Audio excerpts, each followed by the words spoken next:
Müslüman bo'lishdan burun qaysi dinga e'tiqod qilardingiz? E'tiqodingiz haqida o'ylashingizga nima sabab bo'ldi? Müslüman bo'lgandan keyin eng qiynalgan 3 ishingizni aytib bera olamsiz? Yana boshqa bir chiqish yo'li bormi? Chunki unimi, bunimi sinab boqdim. Aksicha xo'shallik, huzur topolmadim. Ishik ko'zimga chiliqib turadi. Men ishikdan chiqayotgan edim. Bir tarafdan qon to'xtamagan, yana bir tarafdan og'riqim ig'ir edi. Bu qorong'u bog'chiga o'xshash o'tang yo'lda qilib osmonga qaradi. Qorong'ulikning ichida bir nur ko'rinyapti. Hazrati Isoga o'xshash namoz o'qiydi ekan deb o'yladim. Hal ajabtumur rasul yawma ya'tin-nasu wafda. Assalomu alaykum kabriyal qilishim. Programmamizga xush keldingiz. Taklifimizni qabul qilganligingizga ko'pdan-ko'p rahmat aytamiz. Bizga hayotingiz haqida qisqacha so'zlab bergan bo'lsangiz. Va alaykum assalom va rahmatullohi va barakatuh. Taklif qilganingizga ko'pdan-ko'p rahmat. Bu yerda bo'lganligimdan to'liq xursandman. 1983-yili Romaniyadagi Transilvaniya degan donglik shaharda tug'ildim. Ko'pincha kishilar bu shaharni mushu ism bilan taniydi.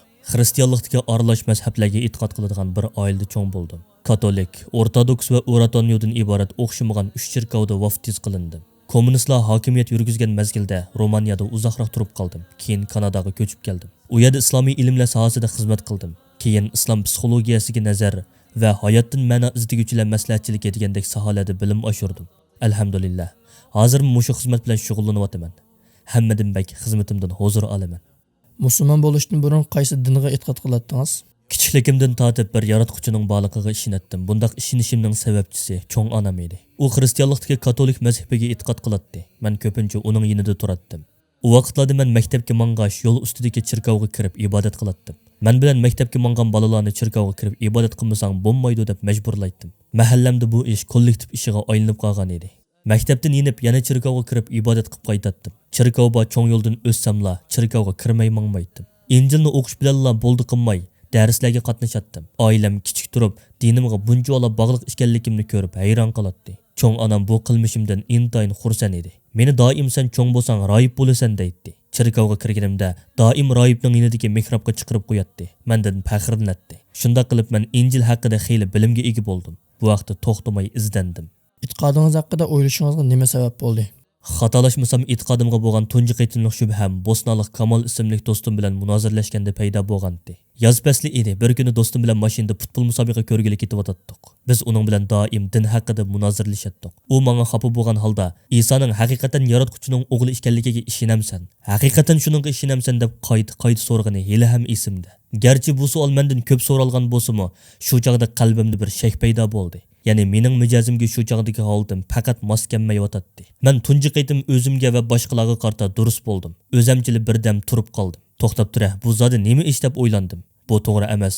Men texnika ko'p bilim ilishim kerak dedim. Aslida bu qiziqarli bir ahvol. Men u meni ittirayotdi. Ya'ni men uning e'tiqodidan yiroqlashishga tirishatdim. U meni yaratquchiga texmo yaqin qilish uchun tirishatdi. U do'stimning namozga ajoyib e'tibor berdiganligi hozirmi esimda. U nimish bo'lishidan, qayerda bo'lishidan qat'iy nazar namozini qazo qilmaydi. Ba'zida shahar sirtiga chiqib ko'ngil ochqili boratdik. O'ynayotgan vaqtdami meni chaqirib, "Kel, namoz vaqti kirib qoldi" deydi. Men uning jimjit bir yerda namozini o'qib olishini saqlaydim. Shundaqla boshqalarning uni beorom qilmasligi uchun atrofni kuzatib turardim. Shu chaqlarda kallamga birli savol keladi. Buni nimishqa qiladigan-do deydigan savol edi. Men bularni o'ylagach uning namozni qanday o'qiydiganligini kuzatatdim. Men uningdan "Adash, bu yerda usul o'ynab ko'ngil ichyapmiz. Sen chiqib namoz o'qiyapsan. Bu yerda bir zidlikni his qilyapman" deb so'rasam, u menga "To'g'ri, men qilayotgan ishimning xatoligini bilaman. Ammo namoz yaratquchi tarafga ichiladigan bir ishik. Men bu ishning xatoliklarim tufayli taqilib qilishiga yo'l qo'ymayman" deb javob berdi. Dal mana mushu javob meni o'ylantirib qo'ygan edi. Rostimni desam, uning e'tiqodiga bo'lgan rishtisini qizg'angan edim. Chunki men o'zimni dinimga u qadar bog'liq deb qaramaydim. Ammo men mening dinimni to'g'ri din deb qaraydim. Menga ta'sir qilgan yana bir narsa bo'lsa, Injildagi payg'ambarlarning namoz o'qishining tasvirlangan yerlari edi. Yuzini yerga yiqib o'qiydi deb tasvirlaydi. Shundaqku, bu qiziqarli bir tasvir. Chunki Romaniyaliklar yuzlarining ustiga dum tushidi deb turklarning namoz o'qishini zanglik qiladi. Ammo Injil payg'ambarlar va Hazrati Isoning namoz o'qishini yuzini yerga yiqib o'qiydi, yaratquchiga ibodat qilish uchun yuzini yerga qo'ydi deb tasvirlagan edi. Bularni bilatdim. Gerçi bularni bilsammi, bu vaqtda shuncha izlangan bo'lsammi, men u rishtini his qilolmagan edim. Ammo u kuni men u rishtini his qildim. Keyin qandaq bo'ldi? Bu tema haqida do'stingiz bilan paranglashtingizmi? Bomdod namozi vaqti edi. Kanadaning Toronto shahrida edik. Mashina og'ini bordik. Do'konning oldida dadamni saqlab o'tdik. Do'stim bomdod namozi uchun tahorat ilib o'tdi. U yerda uning namoz o'qishiga qarab o'ltirib, Hazrati Isoga o'xshash namoz o'qiydi ekan deb o'yladim. Men uningga, "Birodar, Hazrati Isoga o'xshash namoz o'qiyotganligini bilamsan?" deb so'radim. U, "Albatta bilaman, chunki Hazrati Iso bir musulmon" dedi. Men "Sen nima demoqchi? Yo'q, u degani xristian" dedim. U qandaqsiga? U vaqtlarda xristian yo'q tursa, navoda bor degan taqdirdami Yahudilar bor bo'lishi mumkin, shundoq emasmi? U vaqtlardagi kishilarning orasida xristianlik deb bir din yo'q edi dedi. Rostini desam, u to'g'ri gap qilgan edi. Durust bo'lishga majbur edim. Biz nemishqa Hazrati Isoga o'xshash namoz o'qimaymiz? Masalan, biz cherkovlarda bir rohibning namoz o'qiyotganligini mumkin emas ko'rmaymiz. Ammo xristianlarning nihoyatda oz bir qismi namoz o'qiydi. Ammo bular nihoyatda oz. Bularni o'ylab qalbimda shundoq bir shubha paydo bo'ldiki, hatto xristianlikdan voz kechadigan yerga keldim. Esimda qilishchi bu vaqtlardagi bir qancha voqea xristianlikdan voz kechishimga sabab bo'lgan edi. Katolik to'liq o'tir maktabida o'qiyotganimda bir rohib va din darsi o'qituvchim bilan ilohiyat va uch ilohlik haqida munozara qilishgan edim. Aslida bularmi mening shubhamni texmo kuchaytirib o'tgan edi. Amaliyotda bumi mening uchun yaxshi bir ish. Chunki shu vaqtlarda qalbimda bir ushqun paydo bo'ldi. Yaratquchining borligiga ishonatdim, ammo qalbimning bir yerlari kamtuk edi. Yoki bo'lmasa men deistmi? Ularmi yaratquchining borligiga ishonadi, ammo bir narsalari kam. Undaqda bu yerdagi sistema zodi nada? To'g'ri taraf zodi qaysi? Men nima qilishim kerak? Bu mening izlanishimning eng oxirgi bosqichi edi. Shunda qilib men oxiri xristianlikdan voz kechdim. Xristianlikdan voz kechgandan keyin islomga qanday yaqinlashdingiz? U vaqtlarda texi yosh edim. Futbol komandasida cho'lpandim. Xeyli mashhur gazetlarga nomim chiqqan biri edim. Lekin xo'shal emasdim. Faoliyatlarga berib keladiganim hozirmi esimda. Ammo bu ishlar menga xo'shallik beg'ishlayolmaydi. Komanda bilan bo'lgan munosabatimni uzdim. Chunki bu ishlardan nihoyatda charchab ketgan edim. Ko'nglimni tatmaydi. Ayollar, mashinalar meni o'ziga jalb qilolmaydi. Mashinamda uyga kelib karvatda yetib to'risga qarab, bu qanday hayot deb o'ylaydim. Yana boshqa bir chiqish yo'li bormi? Chunki unimi, bunimi sinab boqdim. Aksicha xo'shallik huzur topolmadim. Bir kuni kechida bir tush ko'rdim. Tushimda bir ko'ngil ichish faoliyatida edim. O'zimning ishini qilg'ash bir qizning yenidan o'tib ketayotdim. U qiz qo'liga pichoq ilib menga tiqavatdi. Bu xuddi o'ngimda bo'lgandekla bo'lgan edi. Chunki pichoqning sovuqligini badanimga kirgandan keyingi og'riqni his qilgandim. Men qorong'u bir koridorda mengayotgandek qilatdim. Eshik ko'zimga chiliqib turardi. Men eshikdan chiqayotgan edim. Bir tarafdan qon to'xtamagan, yana bir tarafdan og'riqim og'ir edi. Eshikni ochdim. Qop-qorong'u. Bu qorong'u bog'chiga o'xshash o'tang yo'lda qilatdi. Osmonga qaradim. Qorong'ulikning ichida bir nur ko'rinayotdi. Shu chaqda ruhim mendan chiqib ketdi. Bu ishlardan keyin tar bosgan holda uyg'ondim. Yig'ladim. Hatto nafas ilishdimi qiynalgudek darajada o'zimni tutolmagan edim. Shu chaqda kallamga kelgan birdan bir narsa bu tushning menga bir ishorat ekanligi bo'ldi. Men ukamning uyiga onamdan ahvol so'rg'ili bordim. Hammaylar yaxshi edi. Men uyga qaytib kelib, yana yig'lashga boshladim. U qadar tarlab ketgan edimki, xuddi biri meni ko'lchakka tashlab chiqargandekla ho'l bo'lib ketdim. Munchiga kirib yuyundim. Men bundan burun hayotimda buningga o'xshash bir tuyg'uda bo'lib boqmagan edim. Endi bir ishlarni qilishim kerakligini, yaratquchining meni chaqirayotganligini his qildim. Qarorimni tushimga bog'lamasammi, bu qaror men uchun bek cho'nqur ham o'zimga tava bir qaror edi. Masalan, bir qitim Hazrati Isoni tushimda ko'rdim. Bak g'alati bir tush edi. Men uni mashina bilan birga ib ketayotdim. U bak charchab ketgan bo'lib, mashinaning orqa o'rindiqida yetayotdi. Uning ustida bir yaktak, putida Adidas markasidagi oyoqqa o'xshash tantarbiya oyog'i bor edi. Buning g'alati bir tushligini bilatdim. U menga, "Gabriel, men bak charchab ketdim" dedi. Mashinani to'xtatganimda butun kishilar uning oldiga qarab kelishga boshladi. Iso alayhissalom yaratquchi. Kishilar mashinaning yoniga kelyotdi. U menga, "Ma ishni ko'r. Men bu yerda charchab aram ilyapsam, ular meni yaratquchi deb qoldi desa", dedi. Bu xuddi o'ngimdagidekli bir tush edi. Islomni tanlashimni bu tushga yoki shuningga o'xshagan boshqa bir voqealarga bog'layolmayman. To'g'ri, kishilar bunday gaplarni qilishi mumkin. Chunki bu boshqa kishilarning to'g'ri yo'lni tepishi uchun muhim. Kishilar yaratquchining meni to'g'ri yo'lga qanday boshlaganligini bilishga qiziqadi. Ammo bu bunchalik oddiy bir masala emas. Yaratquchini tushunish uchun texmo cho'nqur o'ylanishga, aql ishlatishga to'g'ri keladi. Bu tushga o'xshash ba'zi voqealar meni nima qilishim kerakligi haqida o'ylantirgan bir bosqichga boshlab kirgandek xolos. Sizni islomga jalb qilgan boshqa narsalar bormi? Qur'onni tunji qitim o'qigan vaqtim helimi esimda. Menga bekli ta'sir qilgan edi. Qur'onning ma'nosini bilmasammi, o'qiganda meni o'ziga jalb qilgan edi. U vaqtlarda Qur'onning ma'nosini bilish u yoqda tursin, arabchani bilmaydim, lekin qiroat menga ta'sir qilgan edi. Islomni tushungandan keyin buning yangi bir narsa emasligini, butun olamga munosabatli ekanligini his qildim. Bu xuddi bir narsaning davomiga o'xshaydi. O'zimni o'zgargandek emas, balki faqat mushuning uchun tug'ilgandekli his qildim. Butun payg'ambarlarni koni yangi ahdlarni bilganligim uchun islomning oxirgi ahd ekanligini tushundim. Islomning bundan burungi dillarning davomi ekanligini bildim. Xuddi la ilaha illalloh, İsa Rasulullah, Musa Rasulullah, Nuh Rasulullah, İbrahim Rasulullah degandek oxirida Muhammadin Rasulullah deyishga o'xshashdi. Mundaq chiqib aytganda, bu yerda o'zgarmaydigan bir nuqta bor. U bo'lsa-mu la ilaha illalloh. O'zgargani bo'lsa payg'ambarlar edi. Haqiqatan ajoyib bir ish. Oliy maktabning tunji yillari edi. U yerda yana Kamol bilan uchrashdim. U vaqtlarda internet ma'lum joylarda bor bo'lg'achqa Kamol kutubxonada bo'ladi. Men o'lim haqida bir video ko'rib Ahmad Buxotiriyning oxirgi nafas nomli qisqa bir nashidasi bor edi. Bu nashidda o'lim haqida so'zlayotdi. Bu filmni ko'rib qaytadan kallamga taqashdi va ati o'lib ketsam nima ish bo'ladi deb o'ylandim. Men zodi nimishqa kechiktiraman. Shu chog'larda har kuni kechda bir bet Qur'on o'qiydim.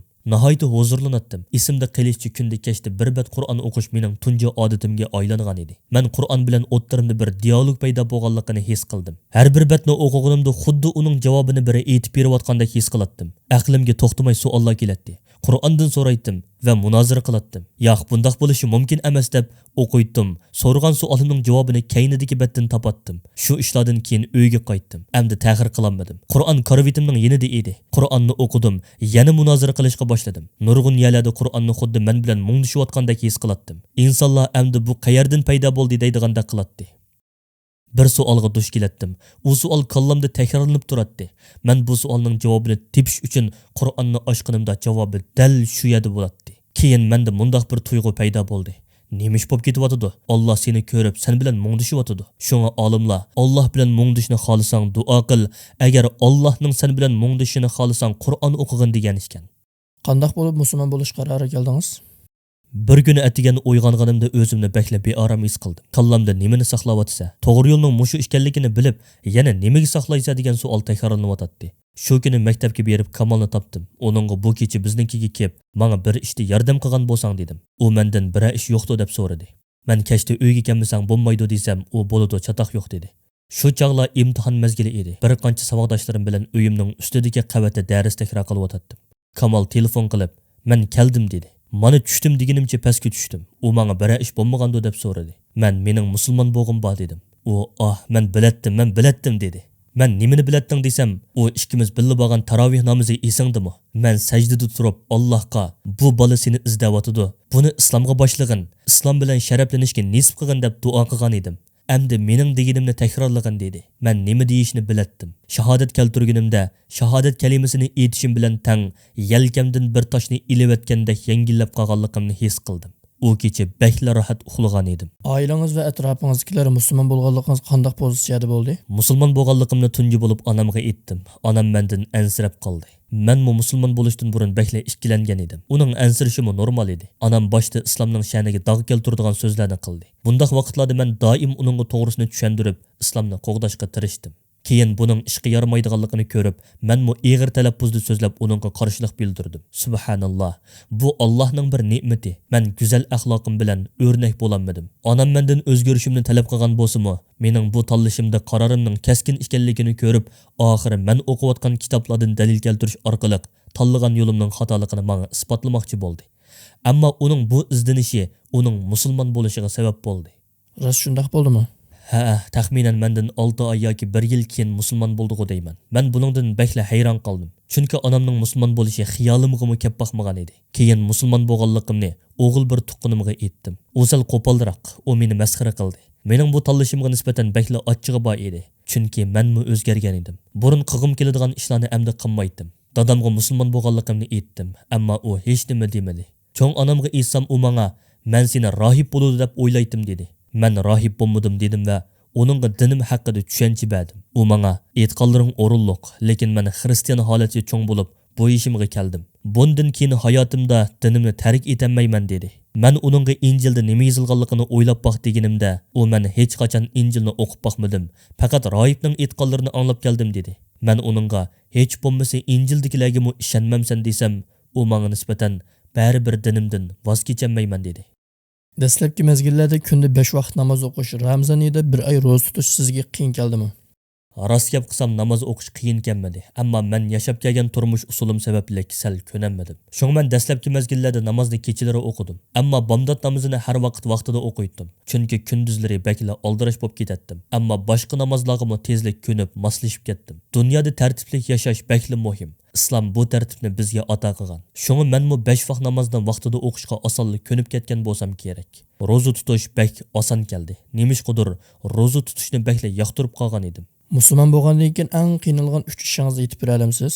Tunjisi qo'llash.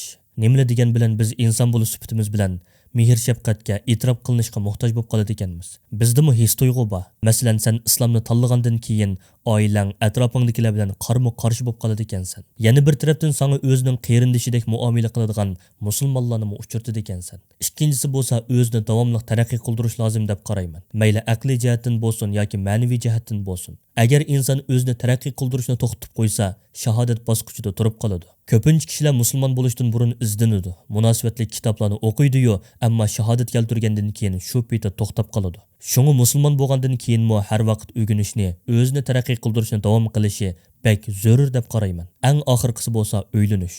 İnsanlar söygüge ve bir hamrohga muhtoj bo'ladi. Musulmon bo'lishdan burun buni har xil yo'llar bilan hal qilib ketalaydi. Ammo musulmon bo'lgandan keyin bunday yo'llarga ruxsat qilinmaydi. Ammo insondagi hamrohga bo'lgan ehtiyoj davom qilaveradi.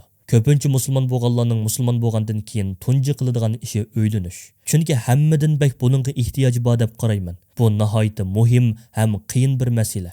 Shundaq emasmi? Men bu 3 ishni o'zim boshdan kechirgan ham boshqalarni ko'rgan. Menga qiyin kelgan asosli masalalar mana mushular. Musulmon bo'lgandan keyin sizga hammadan bek nima ta'sir qilgandi? Sayohat qilish. Sayohat nihoyatda muhim deb qarayman. Xilma-xil madaniyatlarni tonish, ummat deydigan bir qarindoshlikni topa olasiz. Bu ma'naviy qarindoshlik hech qanday bir yerda yo'q. Masalan, siz bir xristian bo'lsangiz, ya'ni demakchi bo'lganim boshqa davlatlarga berib qolsangiz, chirkovlarda ma'lum bir qoida prinsiplarning ichida harakat qilasiz. Ammo siz musulmon bo'lish sifatingiz bilan dunyoning har qanday yeriga borsangiz, qayerda bo'lishingizdan qat'iy nazar o'xshash bir qiblaga qarab, o'xshash Qur'onni o'qiysiz, o'xshash qarindoshlikni topa olasiz. Shuningdek, hammalarga o'xshash assalomu alaykum deb salom bera olasiz. Demakchi bo'lganim shuki, masalan, men afrikaliklar ko'proq o'ltiraqlashgan bir o'lkaga bordim. Afro-Amerika. U yerdagilar mehmonxonadan sirtqa chiqishga jasorat qilolmaydi. Ammo men bomdod namoziga chiqatdim. Afrikalik bir qarindishim bilan birga Qur'on o'qib, birga ibodat qilatdik. Noshtadan keyin u meni mehmonxonaga akilib qo'yatdi. Kishilar bizga hayron qoladi. Chunki bir-birimizning tilimizni bilmasakmi, yanada o'zaro munosabat o'rnata olgan edik. Afrikaliklar yenimdagi afrikalik qarindishimga nima deydi degan chiroy ifodasi bilan qaraydi. Boshqalar menga buning bilan qanday munosabat o'rnata olding deb so'raganida faqat islom degan birli kalima bilan javob beratdim. İslam degan bu so'z bir mo'jiza. Bu so'zga o'xshaydigan yana bir so'zning borligiga ishonmayman. Kishilar islomga nisbatan ko'zlarini yo'g'on ichib, yomon ko'z qarashlardan qutulib, islomning nimaligini tushunishni haqiqatan xohlaydi deb qarayman. Rasulullohning sizga eng ta'sir qilgan xarakteri qaysi? Rasululloh sallallohu alayhi va sallam har vaqt qandaqli bo'lmasin kishilarning so'zlash uslubiga moslashib ketadi. Bu Rasulullohning menga ta'sir qilgan eng go'zal xarakterdan biri. Uning hammalarga tutgan muomalasi farqli edi. Masalan, uning oldiga bir bola kelsa, uningga bolalarcha, bir badaviy, ya'ni sahrolik kelsa, badaviycha paranglashadi. Ya'ni o'zini hammalarning mijoziga qarata tangshaydi. Har vaqt kishilarning mijoz xarakteriga qarata so'zlash shaklini, ish harakatini o'zgartirdi. Bir qancha kishi o'xshash savolni so'rasa, bu savolni nimishqa so'rganligini bilib, hammasiga tushunarlik, ammo o'xshash bo'lmagan uslubda javob beradi. Rasulullohning bu xarakteri kishilarni uningga yaqinlashtiradi va ularning hayotidagi ba'zi muhim o'zgarishlarga yordamda bo'ladi. Buning har qanday bir kishiga ta'sir ko'rsatadiganligiga ishonaman. Musulmon bo'lmaganlarga islomiyat haqida zarur bo'lgan muhim nuqtani tavsiya qilsangiz. Meningcha musulmon bo'lmaganlarga nisbatan eng muhim nuqta shuki, islomning faqat bir dindan iborat emas, balki bir turmush uslubi ekanligini bilishi bek muhim deb qarayman. Agar islomning bir turmush usuli ekanligini tushunib yetsangiz, islomning bir turmush usuli emas, balki turmushning dal o'zi ekanligini tunib yetasiz. İslam bütün meselelerinizden hal qilg'uch chorasi. İslam aqlingizdagi ma'naviyatga munosabatli savollaringizning javobidir. Har qanday bir insonning bunday savollari bo'ladi albatta. Hargiz yo'qmiki deb qolmang. Kech soat 1-2da karvatga chiqib uyqungiz qochganda bu savollar haqida albatta o'ylanasiz.